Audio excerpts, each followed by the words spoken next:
Hello, नमस्कार मैत्रिणींनो. तर आज आहे पौर्णिमा आणि पौर्णिमेला मी दर महिन्याला ना सत्यनारायणची पूजा करते घरामध्ये. तर इथे मी सगळी देवाची पूजा वगैरे घरातली संध्याकाळची करून झालेली आहे आणि आता बाळकृष्णाला खाली उतरवून घेणार आणि पूजेची मांडणी करणार. तर इथे मी पूर्ण पूजेची मांडणी करून घेतली आहे आणि शिरा म्हणजे प्रसाद मी पहिलाच बनवून घेतलेला आहे.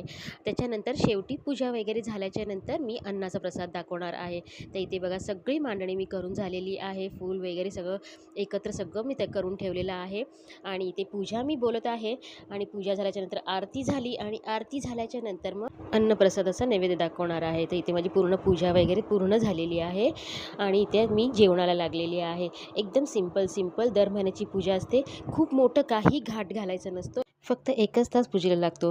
5 अध्याय असतात सत्यनारायणच्या कथेमध्ये आणि आरती असते. इथे माझं नैवेद्य वगैरे दाखवून झालेलं आहे. जर आजचा मिनी व्लॉग तुम्हाला आवडला असेल तर लाईक शेअर सबस्क्राईब करा.